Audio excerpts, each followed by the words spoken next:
nightmares in my head, I fear that the thoughts build up until I can't hear, that my mind fills up into a creature, and it haunts me somewhere much deeper. Anxiety, filling up every space, no privacy, and silently, it could build and build until you... Salam sejahtera Malaysia, denyut nadi suara rakyat bergema di channel ini. Ada satu artikel yang saya ingin kongsikan yang diterbitkan di sahabudin.com.net.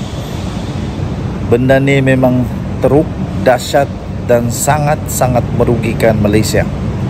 Muhyiddin pada ketika ini adalah Perdana Menteri. Pada ketika perkara ini berlaku, dia jadi Perdana Menteri kalau saya tidak silap lah. Kan, kalau saya tidak silap. Kalau saya silap, tolong beritahu. Sama ada Muhyiddin ataupun Ismail Sabri Yaakob lah jadi Perdana Menteri waktu itu. Antara mereka berdua lah. Tapi rasanya Muhyiddin good. Kalau bukan Muhyiddin, Ismail Sabri Yaakob. Antara diorang dua lah. Tapi apapun, berpeluh lah siapa Perdana Menteri waktu itu untuk jawab benda ni kalau ditanya di Dewan Rakyat.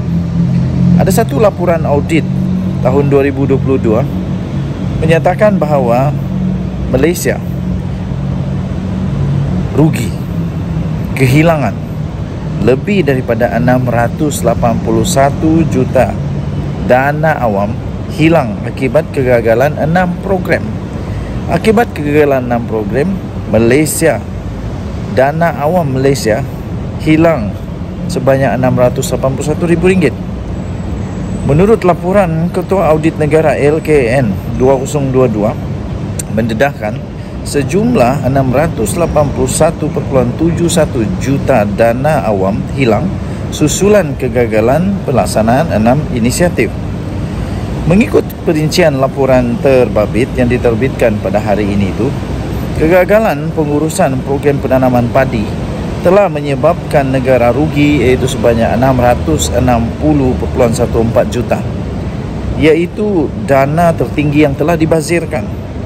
Diikuti pula oleh pengurusan pembangunan hartanah ataupun hartanah lembaga pembangunan Langkawi sebanyak 14.33 juta ringgit.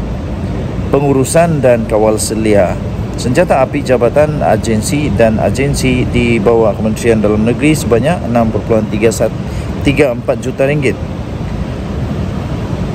Kemudian pengurusan program pemeliharaan kawasan perlindungan marin 0.49 juta.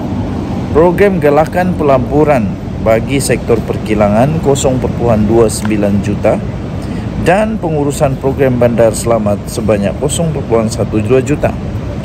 LKN pada 2022 juga mendedahkan sebanyak 21.35 juta pembaziran dana awam meliputi 3 program, iaitu pengurusan pekerja asing bersepadu EPPAX dan sistem pengurusan berpusat pekerja asing FWCMS sebanyak 19.39 juta ringgit Malaysia. Pengurusan program pemeliharaan kawasan perlindungan marin sebanyak 1.04 juta dan pengurusan program memperkasakan kapasiti, kebolehan dan daya saing industri pembinaan 0.92 juta ringgit Malaysia. Sementara itu, 2 lagi program yang dikesan yang tidak melaksanakan pembayaran secara teratur, iaitu pengurusan program podium sukan elit 1.47 juta dan pengurusan program memperkasakan kapasiti, kebolehan dan daya saing industri pembinaan sebanyak 0.05 juta. Sumber berita itu diterbitkan di Free Malaysia Today. Kategori bahasa tempatan 2023-1122 LKN 2022 lebih RM681 juta dana awam hilang akibat kegagalan 6 program. Jadi, siapapun Perdana Menteri waktu itu, sama ada Ismail Sabri Yaakob atau Muhyiddin Yassin, akan berpeluhlah kali ini untuk memikirkanlah jawapan yang perlu diberi sekiranya ditanya di Dewan Rakyat tentang bagaimana program ini boleh gagal sehingga ada 681 juta dana awam hilang. Bayangkan kalau 681 juta dana awam yang hilang ini boleh diguna pakai untuk pembangunan di tempat-tempat tertentu, pembangunan pendidikan, pembangunan kesihatan, pembangunan infrastruktur. Bayangkan apa yang boleh dibuat. Banyak boleh dibuat. Tapi kerana kegagalan program ini, yang tidak tahu, belum tahu lagi apa sebabnya, yang nanti akan berpeluh apabila ditanya di Dewan Rakyat nanti, habislah, berpeluhlah diorang nanti menjawab. Denyut Nadi Suara Rakyat bergema di channel ini. Untuk mendapatkan maklumat tentang perkara ini, anda boleh masuk di dalam sahabudin.com.net bertajuk Laporan Audit 2022 lebih 681 juta ringgit dana awam hilang akibat kegagalan 6 program 22 November 2023. Denyut Nadi Suara Rakyat bergema di channel ini. Bye-bye. Salam sejahtera Malaysia, Denyut Nadi Suara Rakyat bergema di channel ini. Okey, tuan-tuan dan puan yang dihormati sekalian, akhirnya selamat sampai di negeri Sabah di bawah Bayu, tanah tempat tumpah darahku. Sekarang yang paling hot di pasaran, sekarang ini adalah isu di mana Siti Mastura yang sudah pun dibuat saman oleh Lim Guan Eng dan Teresa Kwok. Sudah pun dibuat saman oleh Lim Guan Eng dan Teresa Kwok kerana didakwa telah memfitnah dengan niat jahat kepada mereka. Dan sebenarnya saya belum lagi terlalu tengok video itu sehinggalah hari ini. Dan selepas itu saya teliti video daripada Siti Mastura itu, memang lucu betul.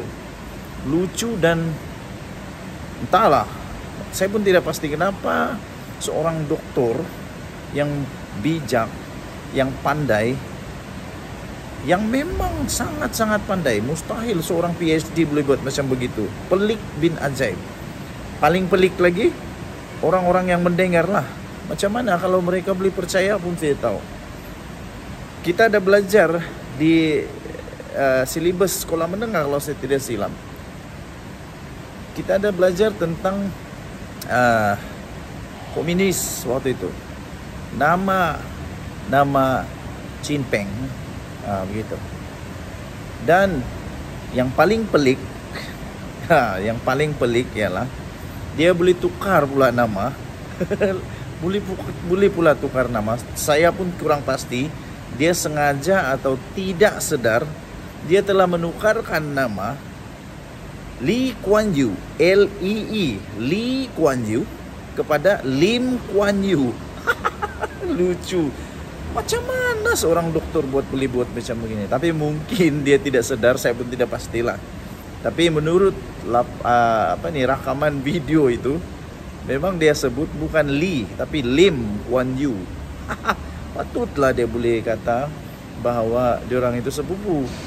Sebab ya masuk akal kalau nama Lee Kuan Yew itu jadi Lim Kuan Yew. Memanglah jadi surname yang sama lah. Diorang punya siang yang sama. Tapi ini siang tak sama langsung. Lee dan Lim. Pertama. Kedua, jawatan dia pun, aduh, macam mana Siti Mastura ini boleh lulus, saya pun tidak pastilah. Jawatan Lee Kuan Yew bukan ketua menteri. Aduh, pelik. Siapa yang tahu jawatan Lee Kuan Yew, tolong komen. Apa sebenarnya jawatan Lee Kuan Yew? Nasib baik dia tak cakap Lee Kuan Yew punya jawatan tu menteri besar. Kalau tiba-tiba Siti Mastura kata Lim Kuan Yew itu menteri besar Singapura, nah memang hebat bin ajaib.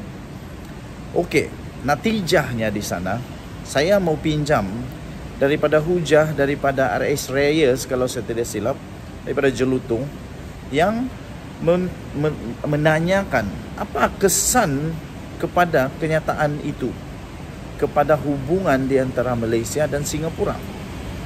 Adakah itu akan menyebabkan terjadinya halangan untuk kerjasama lebih erat dua hala di antara Singapura dan Malaysia? Dan Saya punya pikiran sendiri, pertanyaan saya sendiri, ini pertanyaan orang kampung. Apa agaknya perasaan orang Singapura bila mereka tahu pemimpin yang mereka sangat hormati itu, Lee Kuan Yew itu, tiba-tiba jadi Lim Kuan Yew. Bayangkan saja kalaulah contoh saja tokoh kemerdekaan kita tiba-tiba berubah nama. Wah, itu memang pelik itu. Sangat-sangat pelik. Jadi itu belum lagi. Persoalan saya yang seterusnya, apa terjadi kepada Siti Mastura dan PAS kalau tiba-tiba kerajaan Singapura mengambil tindakan menyaman dia pula? Apa terjadi kepada Siti Mastura kalau keluarga mendiang Lee Kuan Yew tiba-tiba menyaman Siti Mastura kerana menyebar fitnah dan tak tahulah, saya pun tidak pasti adakah ini akan membuat keluarga Lee Kuan Yew, mendiang Lee Kuan Yew akan terasa atau tidak. Bayangkan kalau nama keluarga dia Lee tiba-tiba jadi Lim, itu maksudnya sangat mengubah keturunan keluarga tau. Jadi jangan main-main. Surname ataupun siang bagi keluarga untuk suku Tionghoa Cina ini sangat-sangat dihormati kerana itu membawa maksud siapa ini keluarga. Kalau tiba-tiba jadi Lee Kuan Yew jadi Lim Kuan Yew, itu betul mengubah sejarah, tak boleh. Jadi saya pun heran apa sebenarnya di pikiran Siti Mastura waktu itu.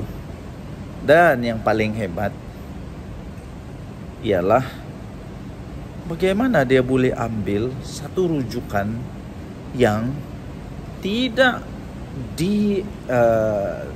diterima oleh seluruh dunia. Kalaulah memang betul rujukan itu ada, saya pikir seluruh dunia sudah tahu. Kerana Lee Kuan Yew satu nama yang bukan calang-calang nama.